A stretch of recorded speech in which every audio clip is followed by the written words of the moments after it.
Vamos a continuar nuestra serie de enseñanzas. Esta serie que he titulado ¿Por qué creo? ¿Por qué creo? ¿Por qué creo lo que creo acerca de Jesús, por ejemplo?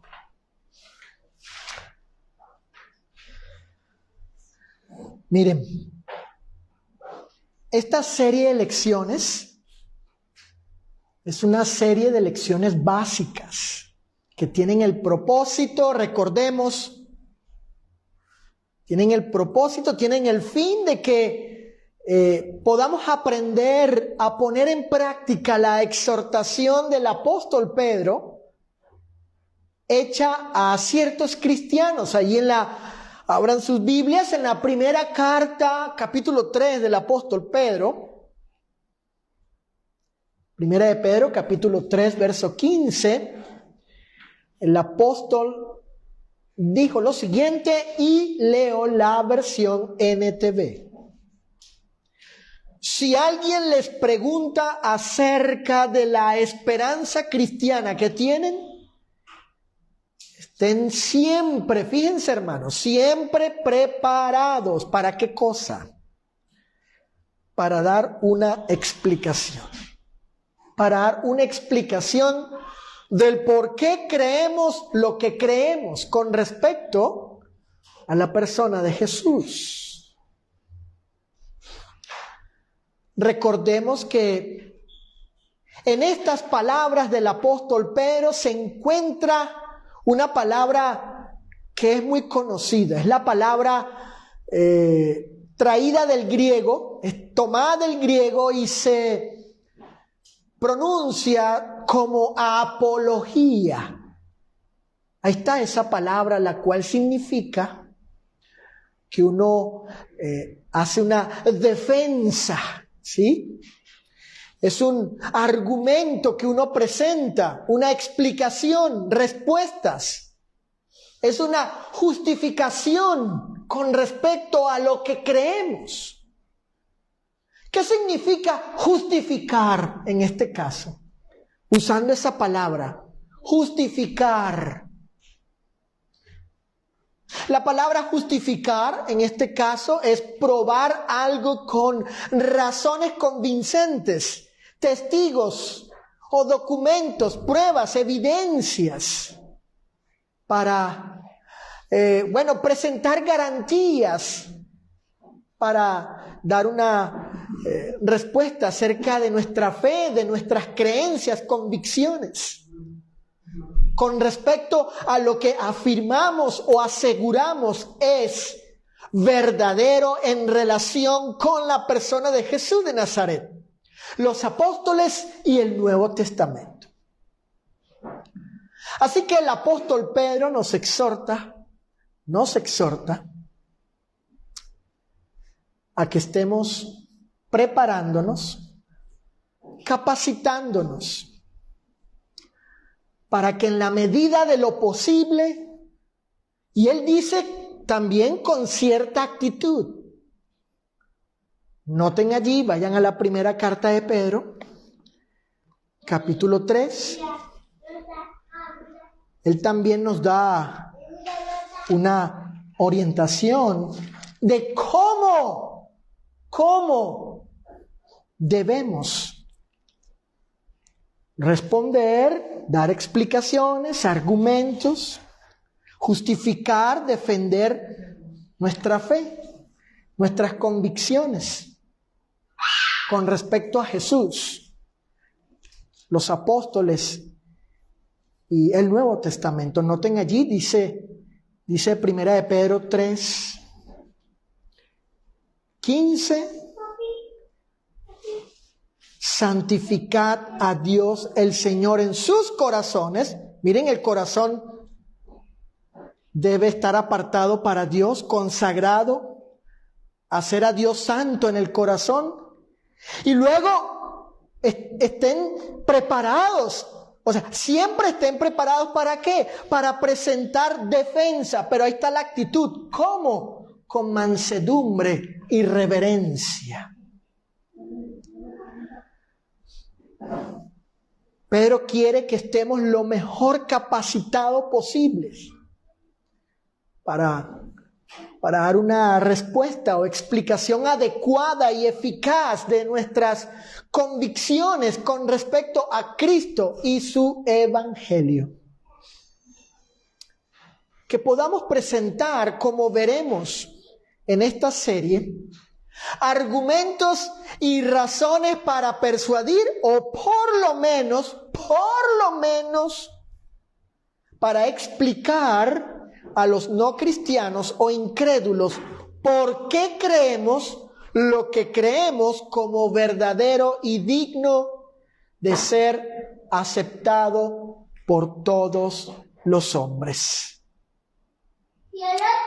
El apóstol Pablo, en su primera carta a Timoteo, abran sus Biblias, en la primera carta a Timoteo, capítulo 1, él dijo lo siguiente.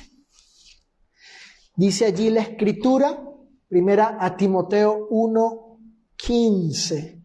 Palabra fiel y digna de ser recibida por todos.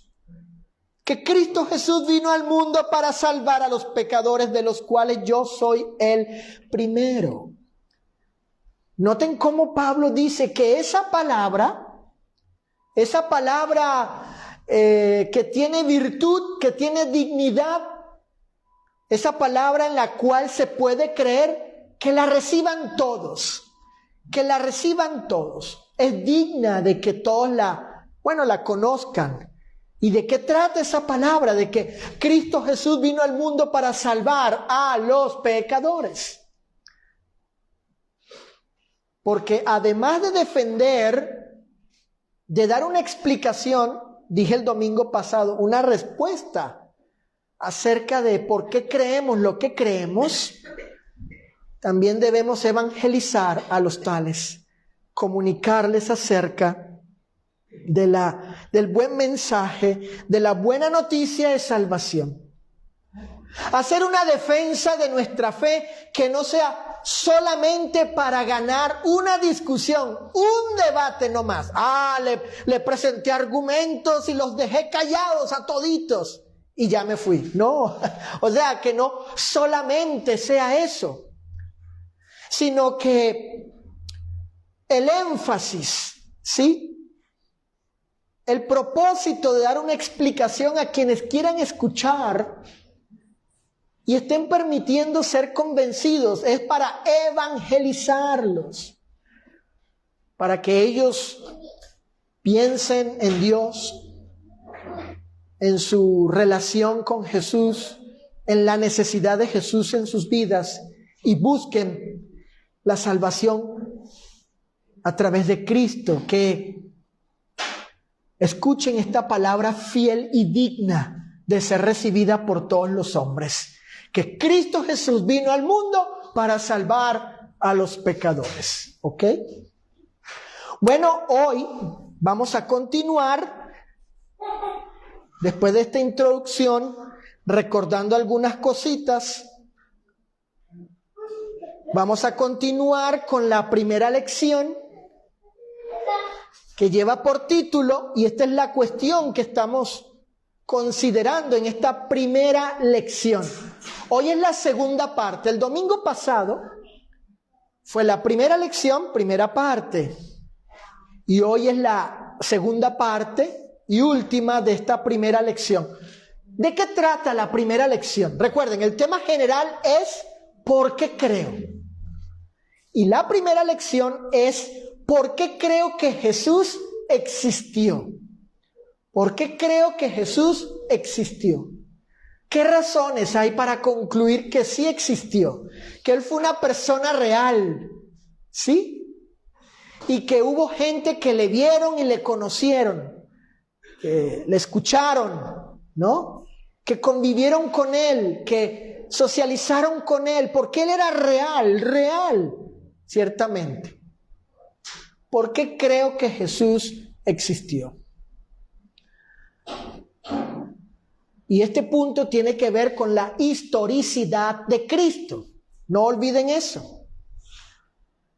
El punto central de esta primera lección es acerca de la historicidad de Cristo. Y el domingo pasado vimos algunas evidencias que prueban que Jesús fue un personaje histórico. Y si lo fue, entonces fue un personaje real, porque nadie puede ser histórico a menos que sea real, que haya existido.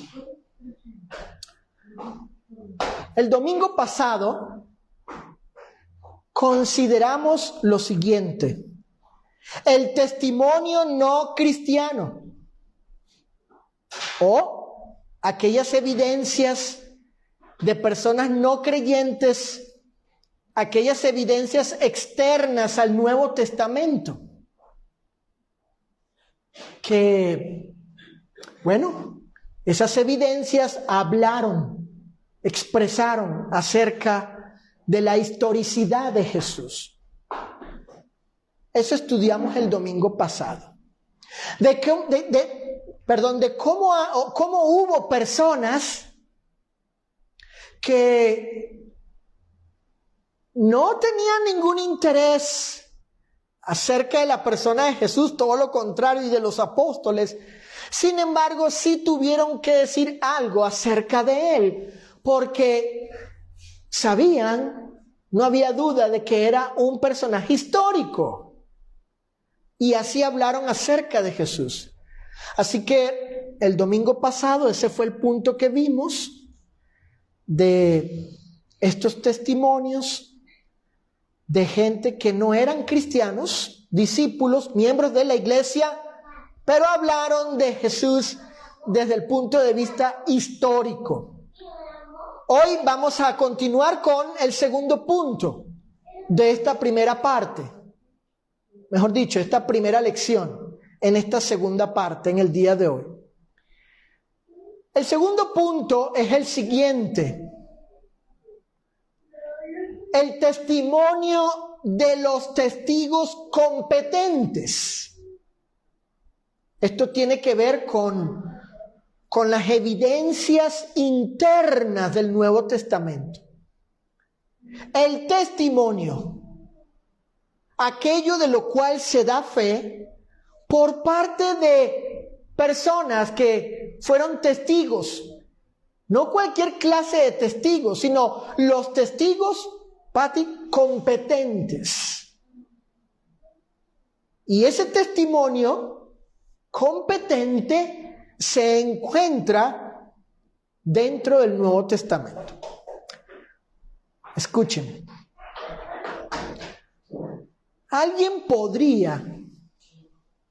Puede ser que ustedes se consigan a alguna persona. Si ustedes o nosotros queremos dar una explicación del por qué creemos que Jesús fue un personaje real, es decir, histórico, que realmente existió, ¿por qué creemos en ello? Y ustedes le digan, bueno, ahí está el testimonio de los testigos competentes según el Nuevo Testamento. Y esa persona podría decirles que ese testimonio es parcial. ¿Por qué? Bueno, porque tú estás citando a escritores cristianos, es decir, a los apóstoles de Cristo. Porque el testimonio competente, es decir, la evidencia interna del Nuevo Testamento con respecto a la historicidad de Jesús, se basa en el testimonio de los apóstoles, porque ellos son los testigos competentes para hablar acerca de la historicidad de Jesús. Ellos califican para dar ese testimonio. Ellos tienen la prerrogativa, la autoridad, la competencia para hablar de Jesús desde el punto de vista histórico. Y alguien podría decirle a ustedes, que ese testimonio es parcial. Pero, escuchen lo siguiente, si alguien les objeta el argumento o la explicación, ¿no? Oye, yo creo que Jesús fue una persona real porque hubo testigos, y no cualquier clase de testigos, sino testigos de ciertas características, los competentes según el Nuevo Testamento. Bueno, ustedes podrían decirle, si esa persona dice, no, ese testimonio es parcial, ustedes podrían decirle que si aplicamos el mismo criterio a los críticos, ¿no es parcial también la crítica desde sus trincheras? Claro. El que objeta, el que rechaza esta evidencia, pues la rechaza bajo su postura, bajo su parcialidad. Entonces, si él aplica la misma valoración acerca de sí mismo, pues se va a encontrar en el mismo lugar. Por tanto, el hecho de que hayan sido los apóstoles de Cristo los que hayan escrito acerca de Jesús no desmerita per se sus afirmaciones históricas. El hecho de que nosotros le presentemos a las personas que mi hija Ana Sofía en la prepa vaya con su profesor de, no sé, de filosofía o de alguna otra materia y le diga, profesor, yo tengo aquí evidencias, prueba de que Jesús fue un personaje histórico, que Él existió realmente. ¿Y en qué te basas, Ana Sofía? Me baso en el testimonio de los apóstoles, aquellos discípulos, cierta clase de gente particular que da fe acerca de Jesús. Ah, no, ese testimonio es parcial. Bueno, y su objeción no la es si usted es con prejuicio juzga, porque si juzga con prejuicio, con predisposición, ya preasumiendo que no están diciendo ahí la verdad, ¿no es su postura también parcial? No, él tiene que darse la oportunidad de evaluar la evidencia antes de prejuzgar a los apóstoles. Así que el hecho de que citemos aquí a los apóstoles, eso no desmerita la evidencia. Es más, recuerden que ya citamos el testimonio de incrédulos y como sabemos están en perfecta armonía con el testimonio bíblico de los apóstoles. Por ejemplo, Jesús murió crucificado en una cruz romana en la ejecución de la pena de muerte como la realizaban los romanos por la condena de Poncio Pilato. Y esta declaración histórica se encuentra en ambas fuentes, en la de los incrédulos, que fue el primer punto que estudiamos el domingo pasado, Tácito, Plinio, Suetonio y Flavio Josefo. Los incrédulos y los apóstoles dicen lo mismo.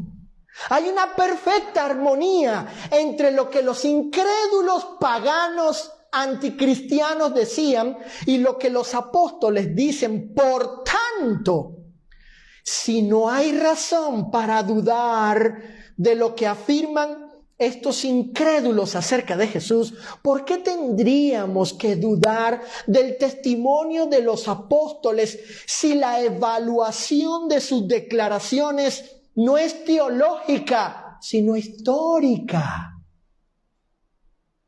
Claro, cuando presentemos el argumento de el testimonio, las evidencias externas de estos incrédulos, las que consideramos el domingo pasado, y presentemos el testimonio de los apóstoles, que está en perfecta armonía, porque, fíjate, hijo Saulo, estos hombres dijeron que Jesús murió en una cruz, condenado por este hombre Poncio Pilato. Y los apóstoles dicen lo mismo. Hay una armonía perfecta. Dicen lo mismo ambos grupos. Y cuando presentemos eso, expliquemos, ojo con esto, presten atención, expliquemos que estamos presentando estas evidencias desde el punto de vista histórico, no teológico. No teológico, es decir, no estamos presentando, por ejemplo, a Gayo Suetonio y a Plinio y a Flavio Josefo, de que si creían o no en la deidad de Jesús, para luego presentar a los apóstoles de que ellos afirmaron la deidad de Jesús o la enseñaron. No, no es así. No es una cuestión teológica, sino una cuestión histórica. Lo que estamos diciendo es, estos hombres hablaron históricamente de un personaje llamado Jesús, porque era real, porque existió. Y los apóstoles también hablaron de Jesús desde el punto de vista histórico. Ese es el argumento que debemos presentar. Así que, en este punto no estaremos evaluando la fe teológica de los apóstoles hacia Jesús como el Señor y el Cristo, el Salvador del mundo y el divino Hijo de Dios, sino si Jesús fue un personaje histórico. Es decir, si hay indicios en los evangelios que nos permitan concluir, más allá de toda duda razonable, que ciertamente Jesús fue un personaje real y que los escritos de los evangelios hablaron bajo esta indiscutible e indubitable verdad. Fíjense, 2 de los 4 escritores de los evangelios fueron parte de los 12 apóstoles de Cristo y estuvieron con él en su ministerio terrenal. Recuerden que estamos citando la evidencia de los testigos competentes, la evidencia interna del Nuevo Testamento, los apóstoles. De los 4 evangelistas, solo 2 fueron parte de los 12, del cuerpo apostólico, no los 4. Lucas no fue apóstol del cuerpo apostólico de los 12, ni Marcos. Ellos eran profetas, hombres inspirados. Vamos a hablar entonces de aquellos que sí fueron parte de los 12 y a quienes Cristo les dio la prerrogativa de ser los testigos competentes, autorizados, legítimos, originales y oficiales de Cristo. Los 12. Vamos a hablar de 2 de ellos ahorita. Fíjense. Hablemos en primer lugar de Mateo. Mateo fue llamado por Jesús. Abran sus Biblias en el Evangelio de Mateo, capítulo 9, verso 9. Evangelio de Mateo, capítulo 9, versículo 9. Dice la Escritura, o la evidencia del Nuevo Testamento, lo que se dice aquí: pasando Jesús de allí, vio a un hombre llamado Mateo, que estaba sentado al banco de los tributos públicos, y le dijo Jesús a ese hombre: sígueme. Y se levantó y le siguió. Bueno, aquí Mateo está hablando de la experiencia de él haber sido llamado directamente por este hombre llamado Jesús para seguirle. Luego Mateo, allí en el Evangelio de Mateo capítulo 10, encontramos lo siguiente. Evangelio de Mateo, capítulo 10, versículos del 1 al 4, encontramos que Mateo fue incluido, fue llamado por el Señor Jesús para ser parte de los 12 apóstoles, de ese llamado cuerpo, el cuerpo apostólico, que serían los testigos competentes para hablar acerca de Cristo o de Jesús desde un punto de vista histórico, según lo que estamos aquí considerando, estudiando. Noten, Mateo capítulo 10, versículos del 1 en adelante. Entonces, llamando a sus 12 discípulos, les dio autoridad sobre los espíritus inmundos, para que los echesen fuera y para sanar toda enfermedad y toda dolencia. Los nombres de los 12 apóstoles, fíjense. Ahí tenemos Simón, Andrés, Jacobo, Juan, Felipe, Bartolomé, Tomás, Mateo, el publicano. Ahí está Mateo. Mateo llegó a ser parte de los 12. Bueno, este Mateo, que era parte de los 12, como ya vimos del cuerpo apostólico, en su relato acerca de la vida de Jesús, llamado el Evangelio según Mateo, él hace una afirmación con respecto a Jesús, una afirmación que puede ser calificada como una afirmación histórica, una aseveración histórica.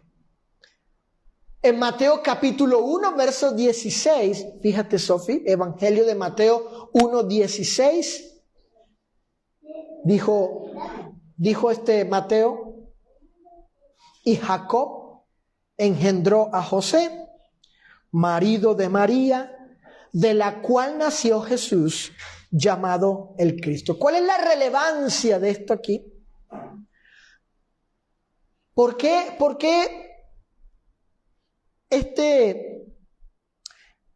estas palabras de Mateo, esta declaración de Mateo puede tomarse como una afirmación, una aseveración histórica? Porque aquí se relata el nacimiento humano de Jesús, el nacimiento humano de Él. Dice que había una mujer llamada María con un hombre, su esposo llamado José, y de esa mujer nació Jesús. En segundo lugar, tenemos a Juan, llamado por Jesús a seguirle. Evangelio de Mateo capítulo 4, verso 21, lean allí, abran sus Biblias en Mateo 4, 21. De los 4 escritores acerca de la vida de Jesús, los evangelistas, les dije que 2 de ellos eran parte de los 12 y este es el segundo. Juan, primero Mateo, el segundo Juan. Dice Mateo capítulo 4, verso 21. Pasando de allí Jesús vio a otros 2 hermanos, Jacobo, hijo de Zebedeo, y Juan, su hermano, en la barca con Zebedeo, su padre, que remendaban sus redes, y los llamó.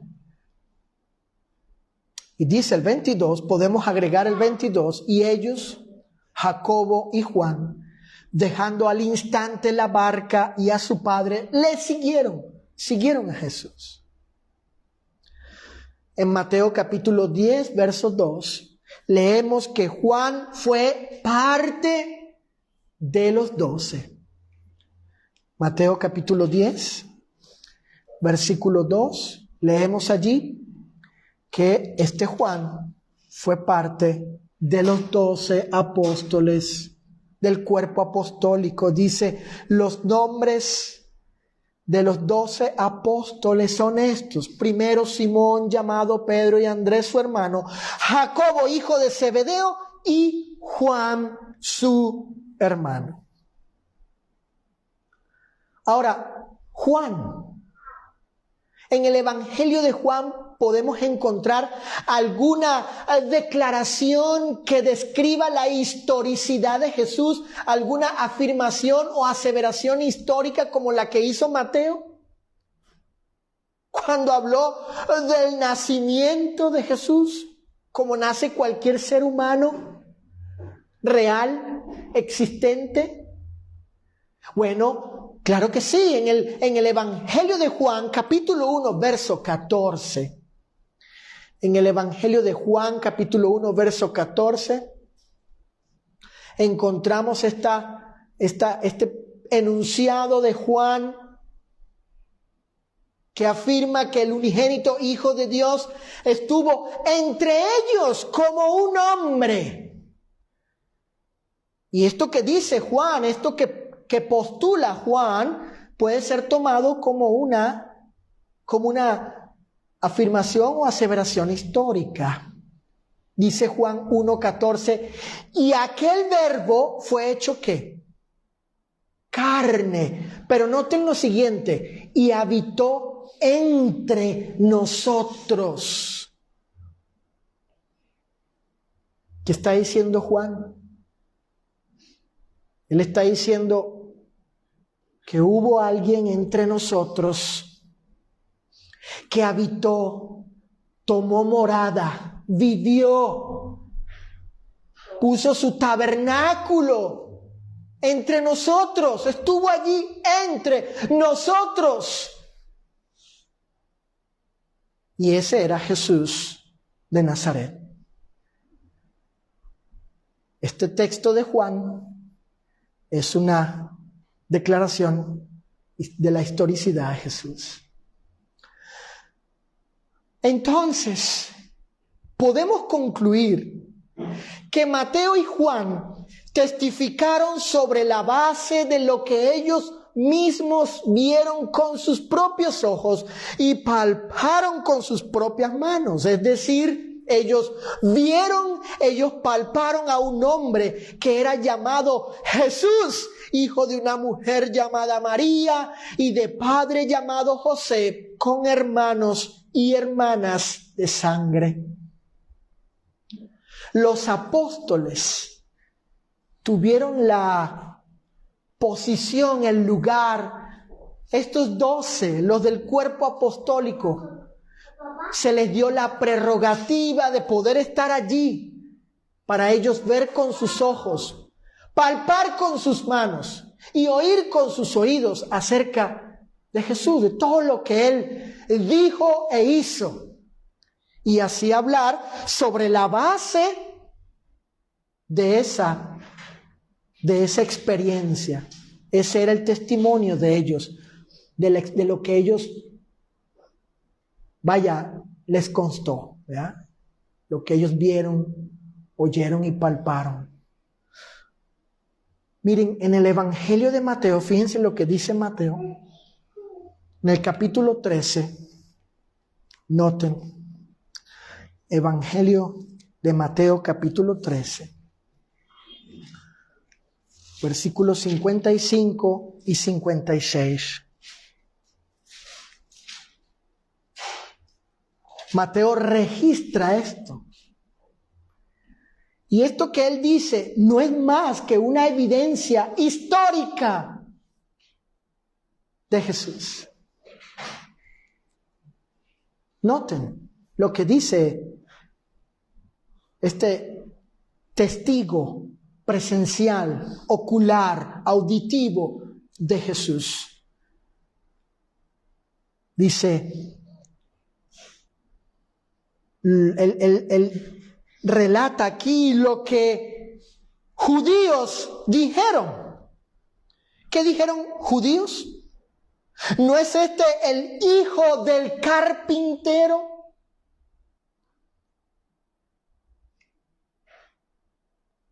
¿No se llama su madre María y sus hermanos Jacobo, José, Simón y Judas? ¿No están todas sus hermanas con nosotros? ¿De dónde pues tiene todas estas cosas? Mateo colocó aquí en su relato de la vida de Jesús aquel momento en que no Mateo, no los apóstoles, sino los judíos reconocieron que Jesús tenía una familia humana. ¿Por qué?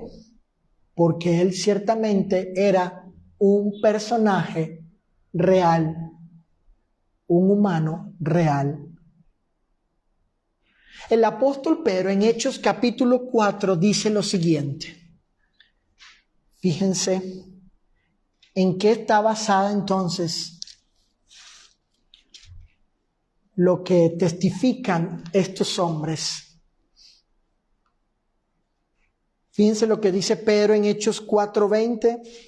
Porque no podemos dejar de decir lo que hemos, ¿qué? Visto y oído. Pedro era parte del cuerpo apostólico de los 12, de los testigos calificados, competentes, autorizados, legítimos, originales de Cristo, el cuerpo de los apóstoles, de los 12. Y él le dice, no podemos dejar de decir, ¿qué cosa? Lo que hemos visto y oído. En este caso, con respecto a Jesús de Nazaret. El mismo Pedro, en su segunda carta, segunda de Pedro 1:16. Fíjense lo que dice el apóstol Pedro. Lo anterior no es más que una declaración que implica la historicidad de Jesús con respecto a que los apóstoles, ellos vieron a Jesús y oyeron de Jesús lo que él decía, enseñaba, sus hechos, lo que ellos vieron. Y Pedro habla desde el punto de vista de que, bueno, nosotros somos testigos de la historia de la vida de Cristo. No tenemos duda de ello. Y ahora en ese momento estamos dispuestos a morir, no nos vamos a callar, y estamos dispuestos a morir por lo que vimos, lo que vieron nuestros oídos y lo que vieron nuestros ojos y oyeron nuestros oídos. En la segunda carta de Pedro, en el capítulo 1, verso 16, miren lo que el apóstol años después declara acerca de Jesucristo. Noten.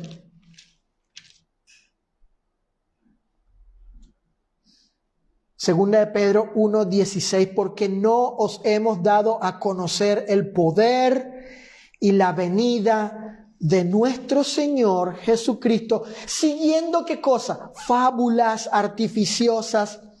Noten, sino como habiendo visto con nuestros propios ojos su majestad. ¿A qué apela Pedro? Así como Lucas relata en Hechos 4, ¿a qué apela Pedro? Para fundamentar su testimonio, para convalidar lo que él afirma acerca de Jesús. ¿Se dan cuenta a qué apela? ¿A qué apela? Lo que hemos, ¿qué? Visto. Y deben añadirle que Pedro estaba ahora dispuesto a morir por lo que había visto y oído. Él dijo, no podemos negar esto. El apóstol Juan en su primera carta, y apúntenlo, léanlo en su casa, en primera de Juan 1, del 1 al 3, él habla lo que palparon nuestras manos, lo que oyeron nuestros oídos, lo que vieron nuestros ojos. De eso hablamos y eso lo escribimos para vuestro gozo. Otra vez, Juan, el apóstol Juan, está basando su testimonio, la calidad, la veracidad, la credibilidad de su testimonio sobre la base de lo que ellos vieron, palparon y oyeron con respecto a Jesús. Hermanos, el testimonio de ellos estuvo basado en su relación personal con Jesús. Claro, claro. Para ellos poder hablar de lo que vieron y oyeron y palparon sus manos, para ellos poder hablar de ello con toda legitimidad y credibilidad, tuvieron que haber estado íntimamente con el Señor, tuvieron que haber estado con Él, en una relación con Él. Y Juan 15:27, lean lo que dice Juan 15:27, dice la Escritura, Jesús les dijo a los apóstoles, no olviden que estamos viendo la evidencia interna de la historicidad de Jesús, lo que afirman el testimonio de los testigos competentes. Bueno, ¿qué dice Juan con respecto a lo que Jesús dijo? El Señor dijo, y vosotros daréis testimonio también. ¿Por qué? Porque habéis estado conmigo desde el principio. Ahí está. Esto es parte, esto que dice el Señor, esto que Él describe aquí, también está comprendido en la legitimidad, en la credibilidad del testimonio apostólico. Porque para ellos hablar de lo que vieron con respecto a Jesús, lo que oyeron sus oídos, lo que palparon con respecto al Señor como una persona real, un humano real, que existió, una persona que realmente existió. Él habla aquí, el Señor, ustedes han estado conmigo, han estado conmigo. Ahí hay una relación. Y para hablar de ello, para hablar con propiedad de lo que vieron, palparon y oyeron, era necesaria esta relación con Él. Luego, y sobre la base de esta competencia y prerrogativa, ellos darían testimonio acerca de Jesucristo en todo el mundo. En Hechos capítulo 1, versículo 8. Hechos capítulo 1, versículo 8. El Señor les dijo a los apóstoles, a los 12, al cuerpo apostólico, les dijo, y me seréis testigos. Testigos, ustedes van a testificar acerca de mí. Van a decir lo que han visto, lo que han oído, lo que palparon sus manos, lo que a ustedes les consta, lo que ustedes presenciaron. Por andar conmigo desde el principio, a mi lado conmigo. Ustedes van a testificar eso en Jerusalén, en toda Judea y en Samaria, hasta lo último de la tierra. Y hoy han pasado casi 2000 años. Y aquí está el testimonio de los apóstoles. Aquí está el testimonio de ellos, escrito con sangre, con la vida de ellos. Y por la obra, la providencia del Espíritu Santo.